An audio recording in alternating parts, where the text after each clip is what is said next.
Greetings, members, one and all of the Salivation Nation. This is what is keeping silver down. Let's explore.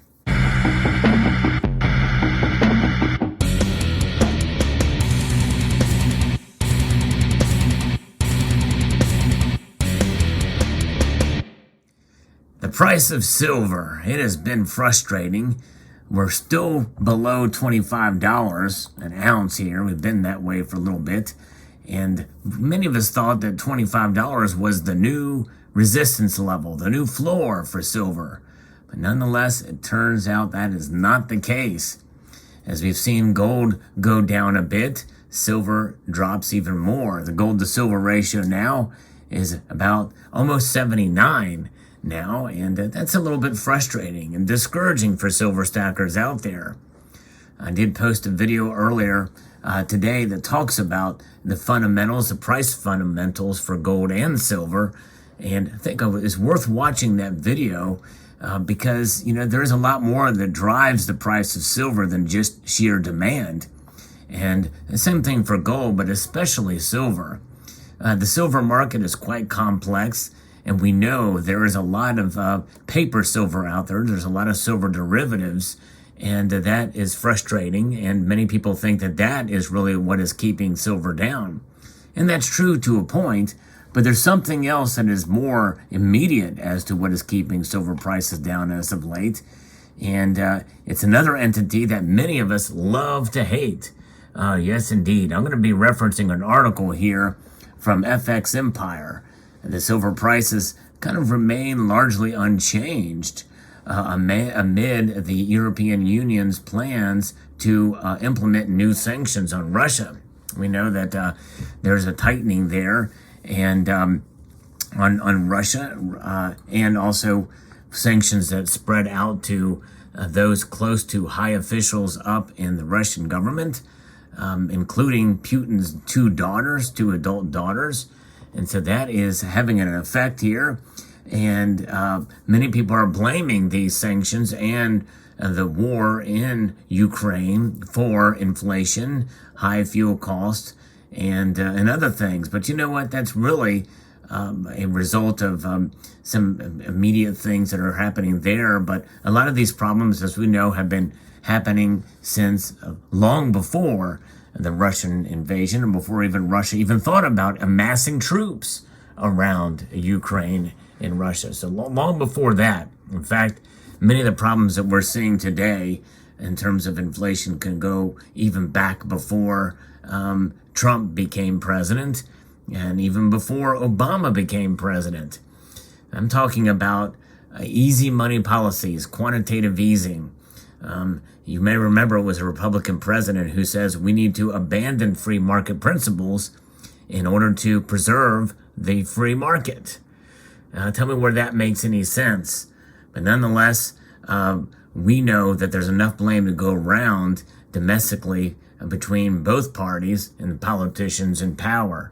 But nonetheless, one thing is for sure, our dollar, as represented here by the American Silver Eagle, is strong when it's on a Silver Eagle.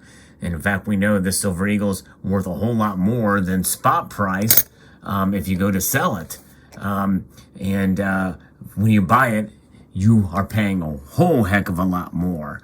Other silver, in spite of what spot price is selling for commanding a pretty large premium. In fact, I just made a purchase. I may do a separate video about that, about the premiums even for lower premium privately issued silver bullion. So what is keeping silver down?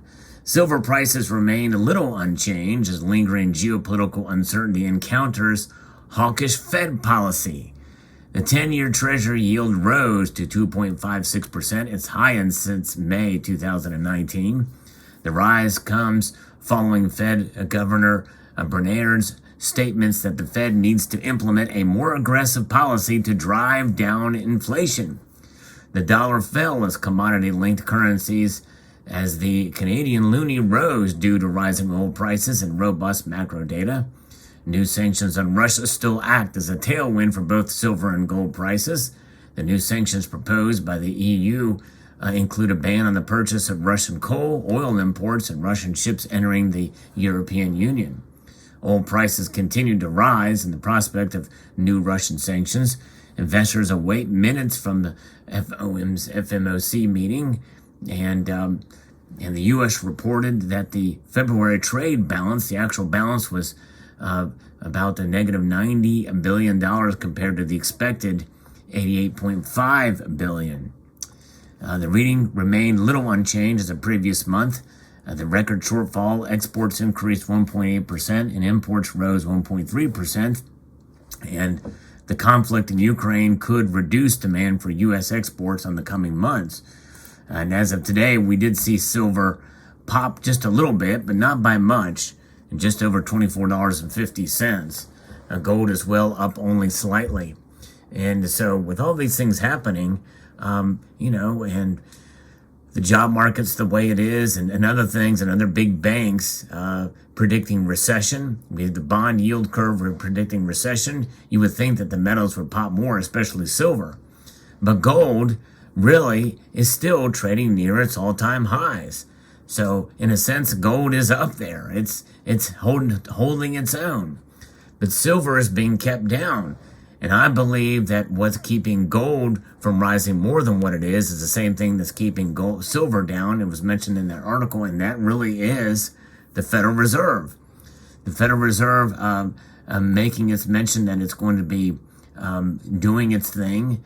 Hawkish Fed policy will strengthen the dollar, which will increase the opportunity cost of holding non-yielding safe haven assets.